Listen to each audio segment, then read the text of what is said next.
You with me, Allie? Just nod. Good. Okay. That first song that we sang was the first song that we did this semester. What we did this semester, if you remember what the goal of the semester was, that all the music we sang, all the music we learned to play on our instruments, all the music we performed in the band room was going to be music that you learned by ear. No printed music. So we learned that blues, and it was called Blues Mighty. We learned that by ear. You sang it to me by ear, and then in the class, in the band room, you played it for me by ear. That's why we were dealing with all those intervals at the beginning of the class, the associative repertoire intervals. You remember the deal? You had to come up with a song that began with a particular interval. For example, Perfect Fifth. Da-da. What was the big song? Star Wars. Minor second. Da-da. Da-da. Jaws. We came up with many, many songs that represented the first two notes, and each of those first two notes represented an interval. That was how you were going to work on your songs, as you learned them by ear and not by note. Okay. So that first one, Blues Mighty, was a blues. So here's where I'm starting at the bottom of the well. And this is where you can refer to your notes from last semester.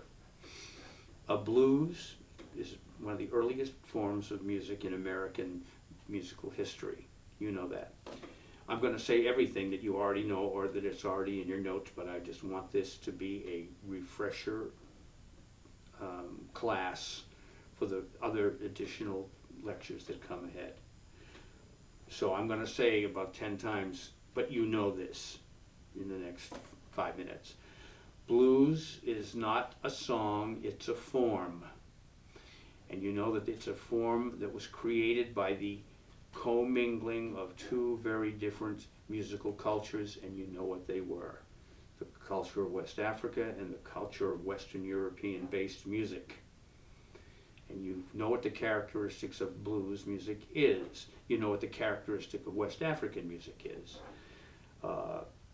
Improvisation, a special scale, a different scale from the do, re, mi, fa, sol, la, ti, do scale we use. Timbre, the use of actual sonority, the sound of a pitch. Why did the great jazz singer Louis Armstrong sing like this? Because growls were a part of dialect in West African languages. Growls were a part of it, hisses were a part of it, whistles, clicks. They were all part of the West African language that melded into the music that became blues music. Improvisation was the most important part. Blues is a form. There are millions of songs that are blues music. We learned one last semester. We've learned the first one this semester. You remember last semester's song? Da da da da da da da da, and so forth. You learned that a blues form has 12 bars.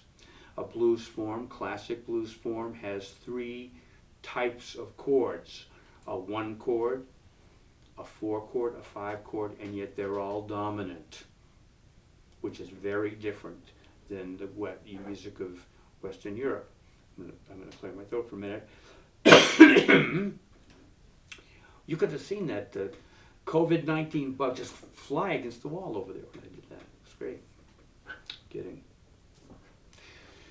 Anyway, so you know what a blues is, and you can sing it, and you know that the reason we started to perform on blues music before any other kind of music was because we only had to deal with 3 chords, and those chords were very easily improvised upon. So almost everybody could improvise on a blues very easily right from the get-go. That's what we did last semester. This semester we started with the blues too, that blues that we all sang at the beginning of this thing. Da da da da da da da da da. This was a little more sophisticated blues, as you remember, and you had to deal with additional chords in addition to the fundamental 3 chords that most blues have. And you remember where they were, and of course we figured out what the chords were. You had a sheet with the chords, you never had a sheet with the melody, and you could improvise on that. It was the first thing we did this semester. That seems like a year ago. Okay, so you know what blues is. You remember what it is. It's an important part of American jazz music, and it's a form that's transcended through all epochs and all evolutions of jazz music through the 1900s. Remember that jazz music evolved every 10 years into a totally more advanced and different type of jazz playing than existed in the previous decade. And you remember what those types of music were. The music of New Orleans in the 20s, the big band music of the 30s, bebop music, that very complex music in the 40s, and music got more and more complicated through the 50s, 60s. And then rock and roll kind of overlapped and then overcame the popularity of jazz music.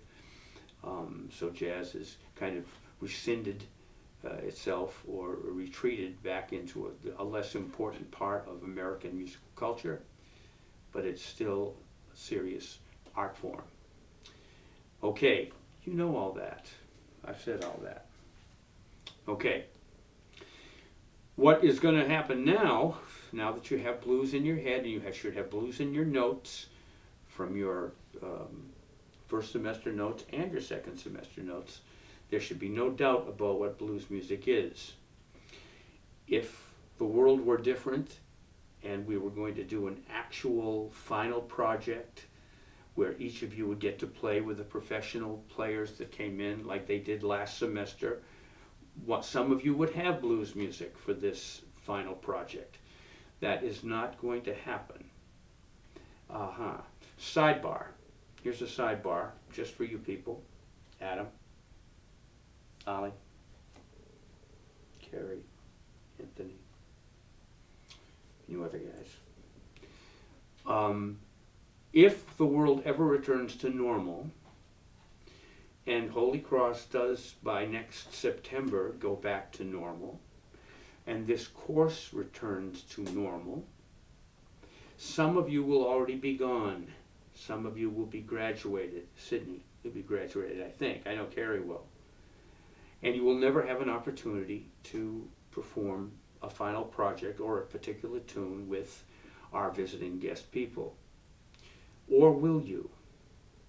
This is a blanket invitation to all of you from me, if you are able to, that when Improvisation 1 starts up next year, assuming it does, who knows, the world could still be upside down. All of you, and some of you will still be in school, so you can take advantage of this. Manny, you can still take advantage of this. Anthony, if you're still in school, even if you're not taking any music courses, you are all invited to play with the visiting rhythm section. You're all invited to play whatever you want to play with them, if you're around. Carrie, I don't know what you're going to, I know you're going to be doing biology somewhere, but I don't know if you're in the Boston area or how far away you're going to be. If you have the opportunity and the interest, all of you are invited to play next year, if it all comes back to reality, with a professional rhythm section. We're dealing with the remainder of this semester as if you weren't. But you are all invited back at any time to play final projects with the visiting rhythm section if it comes possible to do that. That's just a sidebar. Keep it in mind. This semester we are all going to be working on the same tune as a final project song. It's a song you're never going to play. But it's a song we're going to work on as if you were going to play it. That's just a sidebar. Okay, I'm going to continue the review. Like I said, this whole first lecture probably will not contain a lot of music, but to listen to, although I will have us sing that blues one more time, just for fun. In fact, I might have us do it right now, because we're going to stop talking about the blues as soon as we do this. So this is just a reminder to reinforce you what a blues is. This blues, which we learned this semester, let me just kick this in like that. Wait a second. Good. We're going to sing it. We're not going to improvise on it. I just want you to sing the melody, get in your ear, and you remember the odd little measure that makes this a more advanced blues than possible. It's the 9th measure. I'll point to it. Sing that note really loud when you get to it. We'll sing this a few times, then I'll give you the fist, and we will end, and then we will not deal with the blues anymore in this lecture. But here it comes now. You'll hear the count off. I'll start singing. You start singing with me. Excuse me. And really reinforce that note in the 9th bar, because that's the weird one. You remember it was weird in February when we started it. It's weird still. Just remember it. Get it in your system. Then we'll never do this one again. Here we go. Hit it, boys. Da da da da da da da da da. Da da da da da da da da da. Da da da da da da da da. Da da da da da da da da da. Da da da da. Da da da da da da. Da da da da da da da. One more time, louder, everyone. Da da da da da da da da da. Da da da da da da da da. Da da da da da da da da. Da da da da da da da da. Da da da da. Da da da da da da. Da da da da da da da. Sing it yourselves now. Da da da da da.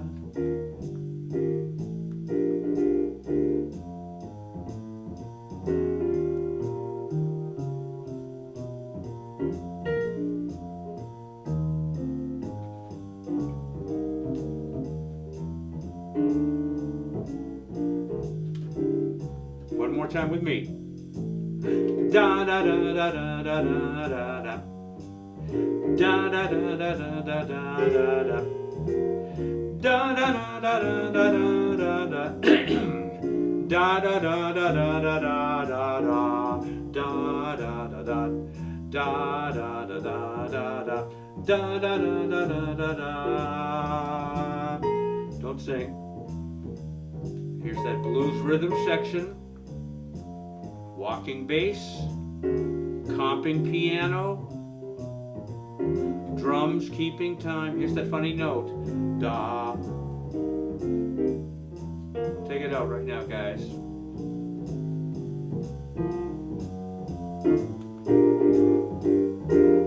Stop already. Okay, good.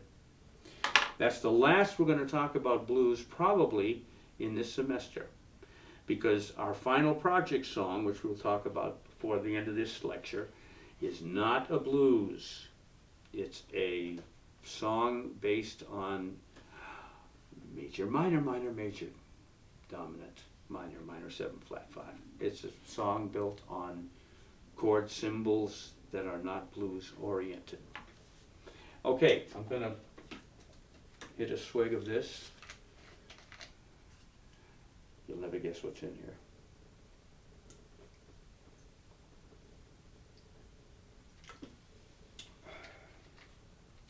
Water's in here. Okay. Keep going. By the way, my brother is the photographer behind the scenes here. My brother Kevin.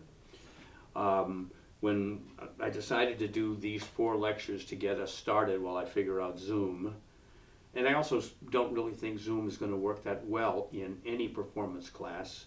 We might be able to pull it off as a kind of a gimmicky thing, but it just is not. You're not going to get the essence of playing if you're all playing in different living rooms with different kinds of speakers listening to music. I'm not a big fan of the concept, but we do with what we have to do in this world of illness. So, Do you all know what a Rorschach test is? Anybody? Adam? Anthony? Rorschach test? Manny, I'm not going to ask you. You are a walking Rorschach test. Kidding. A Rorschach test in psychology is an ink blot test where they show you abstract images of ink blots, and if you have some kind of mental disease or other, they just ask you what does that look like to you? Now it literally is an abstract and usually a symmetrical abstract vision, image, that doesn't literally look like anything, but it's what your psychology suggests to you that it looks like. So some people look at a random ink blot test. Rorschach was a doctor, by the way, that came up with this. They show you the thing and you say, oh, it looks like birds flying south. And they are able to interpret something about your mentality by what you come up with. Well, I have a Rorschach test right here that I will show you. It looks something very simple, but many things will pop into your mind when you look at this. Many things. This is a Rorschach test you've seen before, and this is a case where you really should have your notebooks from first semester and second semester with you, since you will be able to use those, any of the info in your notebooks to help answer the questions that I'm going to ask you regarding this Rorschach test. And bro, I'm going to not put it on the, should I put it on the stand, bro? Or can I just hold it? Hold it. All right, there it is.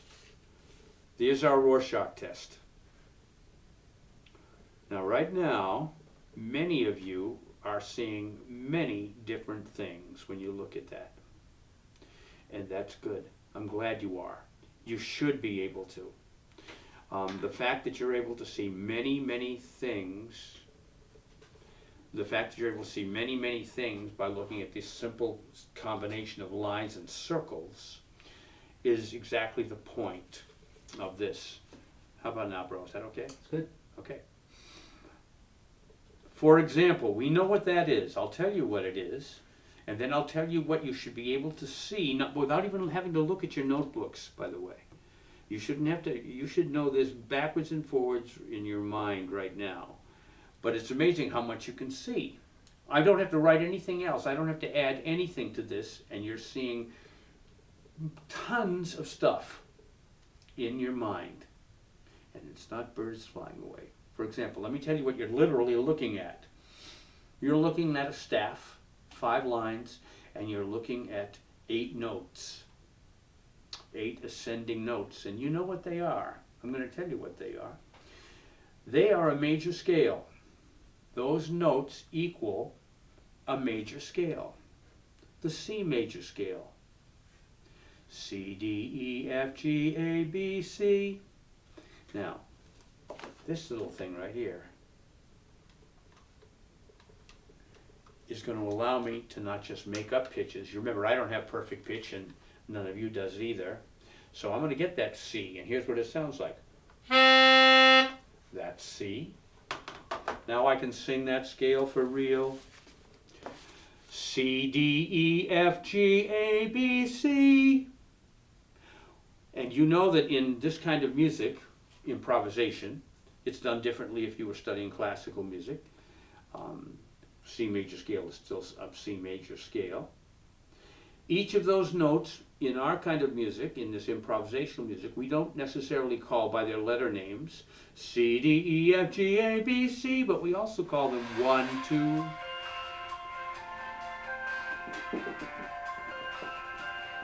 Dance music. It's very happy music. I think it's Donald Trump telling us that the virus is gone. Anyway, I don't mean to kid about the virus. Kind of. All right, let me get back to that, what I was saying. C. Let me just see how good that pitched, if I remember that. I think I do. I didn't. C. It's the great thing about not having perfect pitch. C,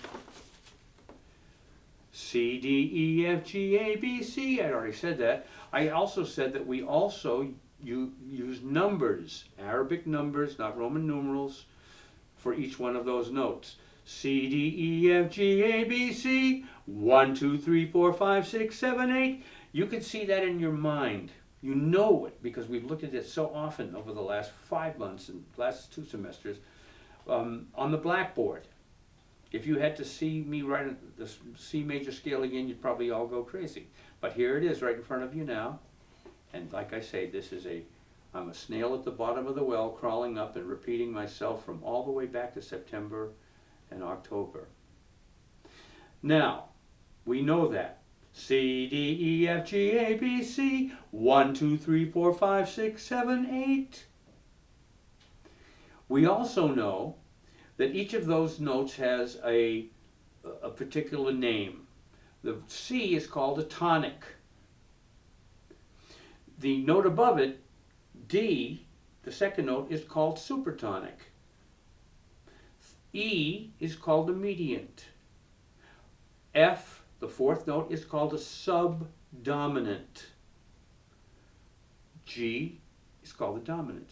We know that. A is called the subtonic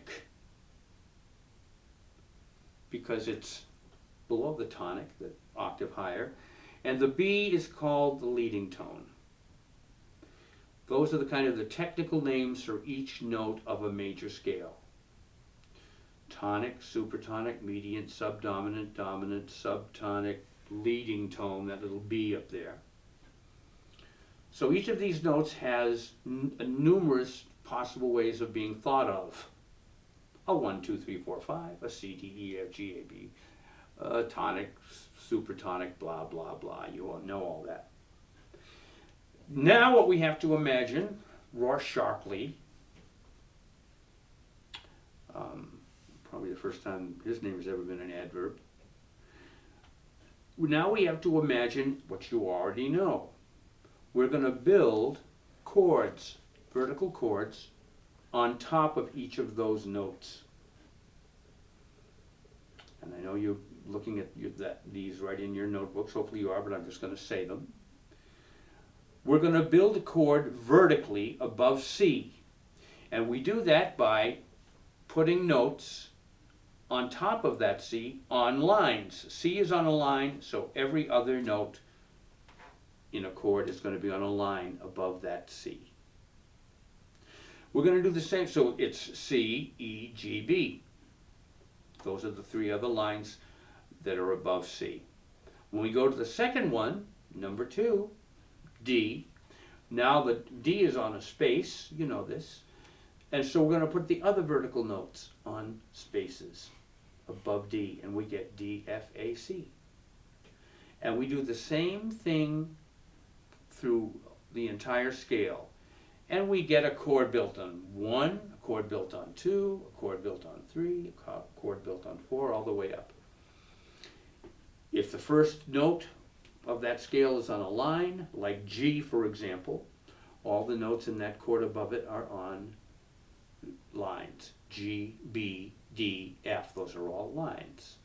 You know the name of it. And Nick, where are you? Nick, I'm not dealing in bass clef for you. So this is all treble clef. But it works the same with you, you know that. But I'm going to be talking treble clef even though you're a bass clef instrument. Okay. The distance between each note vertically is an interval.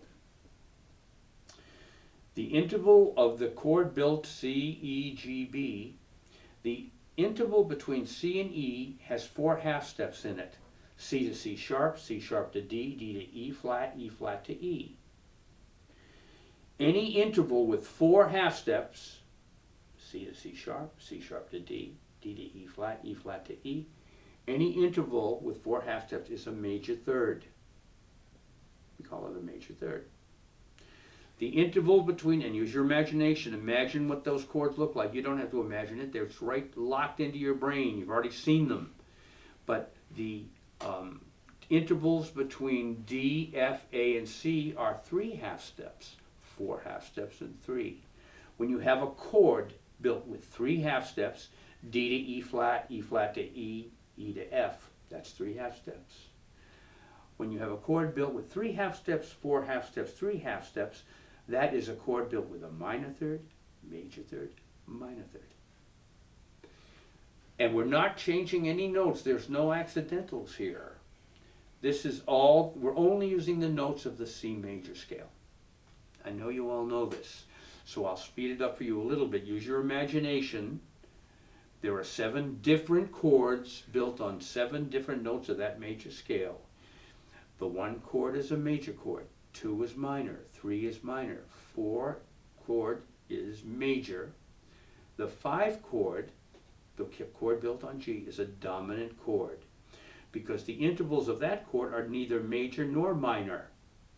Here's what they are. G to B is a major third, 4 half steps. B to D only has 3 half steps, and D to F only has 3 half steps. When you have 4 half steps, 3 half steps, 3 half steps, that chord is a dominant 7 chord. That chord is always built on the 5th note of a major scale. The 6th note you'll discover is minor, and the 7th note, B, B, D, F, A, that's a quirky little chord. You know this already. I'm telling you, I'm repeating it. This is basically a recapitulation of everything you've learned theoretically. A chord built on the 7th note of a major scale has a minor third, and a major third. B to D has 3 half steps. D to F has 3 half steps. F to A has 4 half steps. Minor third, major third. That chord is almost exactly like a minor 7 chord, except the 5th is lowered by a half step. That's what makes it different than a minor chord. So, here's what we have. You can say it with me. Major, minor, major, dominant, minor, 7 flat 5. Those are the chords built upon the notes of a major scale. Excuse me. The intervals between those notes of a major scale, like the C and the D and the E and the F and the G and the A and the V and the C, are this. C to D is a whole step, D to E is a whole step, E to F is a half step, then whole step, and the last interval B to C is a half step. So here's what you know, and I know you can say it out loud. I know you've memorized it like a poem. Whole step, half step, whole step, half step. Major, minor, major, dominant, minor, 7 flat 5. You've just learned 2/3 of all the theory you will ever need for the rest of your life. Everything else is frosting on the cake. What we're talking about now, what we are reviewing now, is the cake. Excuse me. This is the C major scale. I always use the C major scale because there's no sharps or flats, so we don't have a lot of accidentals cluttering us up. You are with me so far. You all know this so far. You all can see this so far, even though all you're looking at is the C major scale. At this point, I'm going to put it down just for a sec. Talk among yourselves, wherever you are, but in your living rooms, while I have another sip of Perrier, because I'm losing my voice at exactly the wrong time.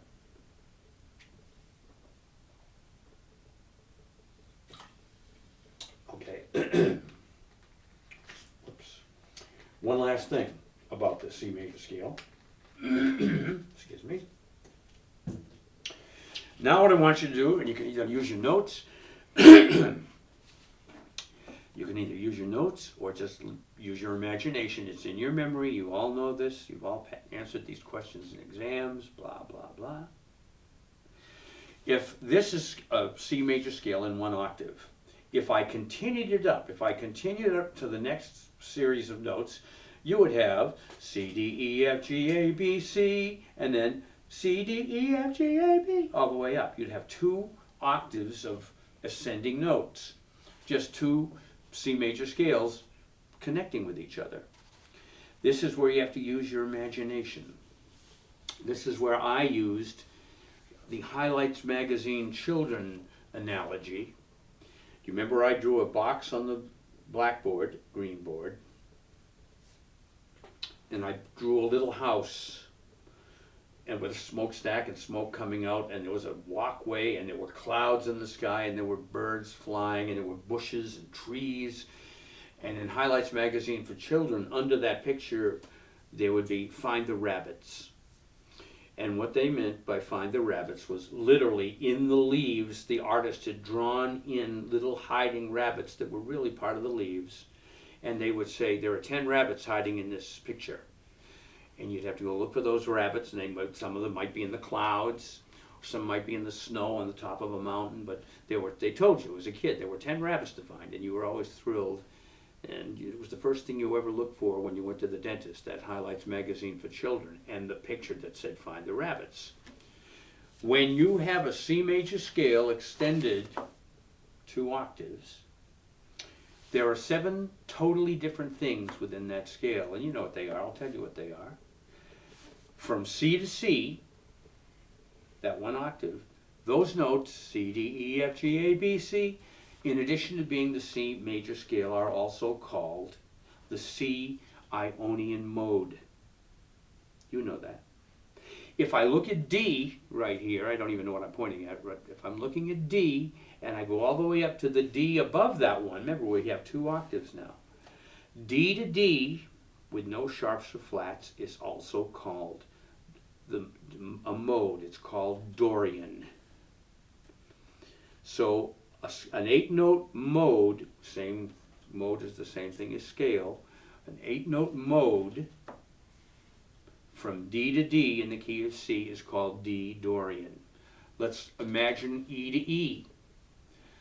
An 8-note mode, scale, from E to E with no sharps or flats is called E Phrygian. F to F, Lydian. G to G, Mixolydian. A to A, Aeolian. B to B, Locrian. Every major scale has 7 modes hiding in it, just as if they were the rabbits. So if I drew 2 octaves of C major scale and said, find the G Mixolydian mode, all you'd have to do, and you know my famous blackboard, the most famous blackboard at Holy Cross, G to G, within a 2-octave major scale of C, that's G Mixolydian. A to A, Aeolian. Each of those scales, modes, can be used in improvisation if you know what the chord symbol is that's built upon each note of those chords, each note of that scale. And what are the chord symbols? Major, minor, minor, major, dominant, minor, minor, 7 flat 5. And I know you know this. And I know this is kind of pseudo quasi boring. So here's the way to think about it. It's weird to see it on YouTube. It's weird to see it in this context. So just take the setting. If this stuff is tediously boring to you, which it shouldn't be, because of this COVID thing, you probably have not given a thought to any of this stuff that you already know. So here's where we're at. And you know this because you can all do this by memory in one breath. All the theory you need to know, all the theory you need to know to improvise, I can tell you in one breath. And here's what it is. Whole step, half step, whole step, whole step, whole step, half step. Major, minor, minor, major, dominant, minor, minor, 7 flat 5. Ionian, Dorian, Phrygian, Lydian, Mixolydian, Aeolian, Locrian. Those modes, those intervals, those chords, major chord, minor chord, major chord, dominant chord, those are all you need to know practically to improvise in any format, except one. And what one is that? This one. Da da da da da da da da da da da da, because there are no minor 7 flat 5s. There's no Locrian in a blues. The blues is a form that all the chords are dominant. That's what makes it a form. That's what makes it different than Western European music, which is based on, and by Western European music, I mean the music of Mozart, or the music of Beethoven, or the music of John Williams, or the music of Lady Gaga, what do those four people, Mozart and John Williams and Lady Gaga and Barbra Streisand and Frank Sinatra, have in common? This is what they have in common. Whole step, half step, whole step, whole step, whole step, half step. Major, minor, minor, major, dominant, minor, minor, 7 flat 5. Ionian, Dorian, Phrygian, Lydian, mixed Lydian, Aeolian, Locrian. They all perform music that is based on diatonic, one tonality keys. And that's what this stuff, which you already have in your notes, is all about. Are you with me? And you know this already. If I asked any of you, if I asked Anthony to repeat without looking at his notes, whole step, half step, he could. All of you people could. This is just the fundamentals of what we've talked about for the last semester and the beginning of this semester. What we were trying to do this semester is not just recognize these theoretically, or let's say even mathematically, but to recognize them by ear, because this was the semester where we were going to learn music by ear, which is what you did on that first blues. I'm not going to sing it again, and neither are you, but you know how it is. You know how it goes.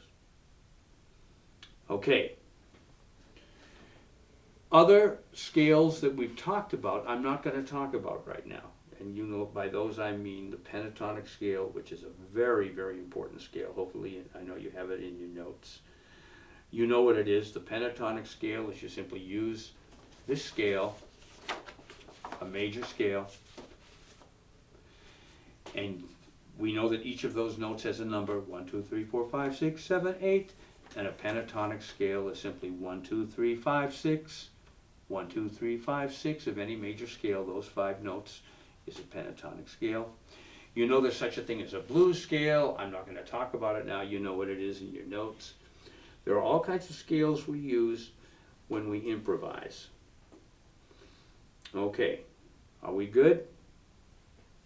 All right, I'm going to take another sip of this, and then I'm going to talk about the final project song I'm going to work on and how it relates to whole step, half step.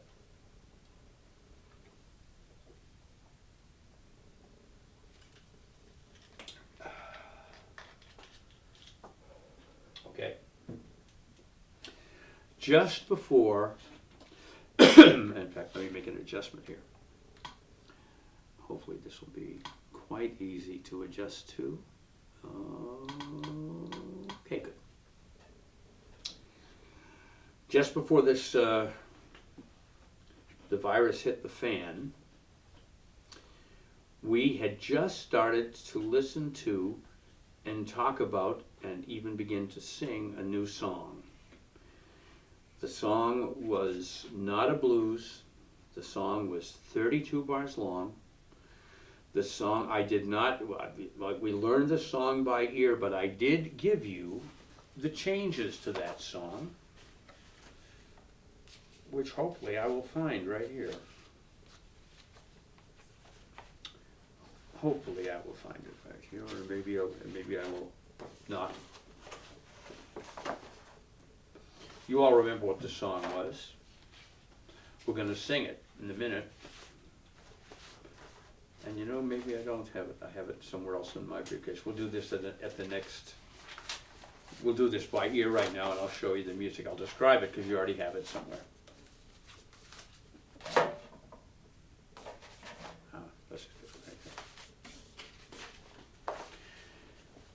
You know the song.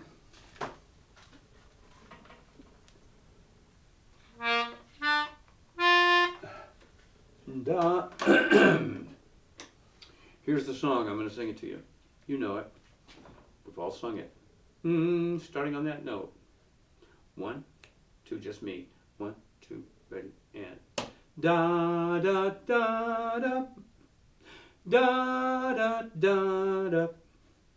Da da da da da da da da da da da. That's 8 bars. Da da da da da da da da da da da da da da da da da. Here's the next 8 bars, different music. Da da da da da da da da, da da da da da da. Here's the last 8 bars, which is the same as the first 8 bars. Da da da da, da da da da, da da da da da da da da da da. Now you all know that song. It's a very famous song. It's called "I've Got Rhythm," written by George Gershwin, the same guy that wrote Porgy and Bess, the same guy that wrote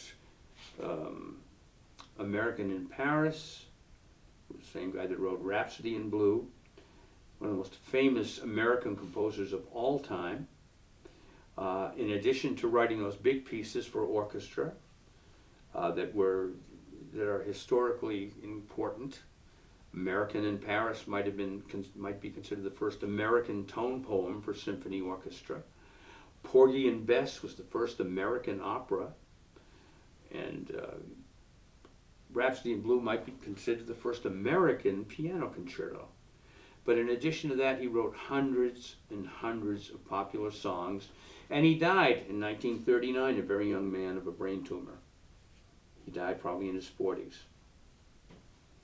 One of the most famous songs he wrote from a show called, in fact I forget the name of the show, but it's in our next lecture. It became one of the most famous popular tunes of all. That was the tune we started to work on when classes screeched to a halt. So what we are going to do is use that song, which all of you already have the changes to in your own keys. Carrie, you got it in B flat, and you've got it in E flat, Manny. Vocals, it's in B flat concert, and you do have the chord symbols, but you don't have the melody written down. But you all can sing it with me, and we're going to sing it in a minute. This is going to be the project song we're going to work on. How we are going to perform this, I don't know, and that's where that Zoom thing or Skype or whatever, however it is, I'm just, right now, I'm a little older than the average, which means I am skeptical about this kind of technology musically. Maybe we can pull it off as a gimmick, and maybe we'll all jam together on television from thousands of miles apart. Maybe we will, but maybe we won't. I'm not sure yet how to do that part of it. But as I just repeat myself, you're all invited. You have an open invitation for the rest of your natural lives or mine to play final projects with the real guys at any time once this comes back to normal. But we will be working on this tune specifically throughout the semester. You will have ways of playing along with this song, playing with a rhythm section at home. If it's not with Zoom, it'll be with something else. You will be able to musically interact with a rhythm section on your own. This is like, and I know nothing about chemistry, but I'm assuming that if you're a chemistry major at Holy Cross, your professors give you an assignment, and then off you go to the lab to work on it to figure it out. Well, that's what this is. This is your lab experiment, and you'll be figuring it out from your homes in Colorado and St. Louis and wherever you are, wherever your homes are. But the song is going to be this I've Got Rhythm. Now, what we're going to do now is I'm going to sing it once with this rhythm section, and you're going to sing it with me. Let me sing it one time first. In fact, I'm going to let you listen to the piano player play it, the melody. He's going to play the melody first, so you can get it in your ear. Here we go. This is the project song that we are going to be working collectively on for the next 2 months, or however long the environment allows us to do it. You can just tell me. 10 minutes. 10 minutes, okay. 10 minutes to finish this first An hour, for an hour. Okay, good. It goes a little more. Perfect. Now we'll wind it up in about 10 minutes, this first lecture. Then there'll be another one. The lectures that may seem disparate in terms of the subject matter are all ultimately related to I've Got Rhythm. So here it is. No.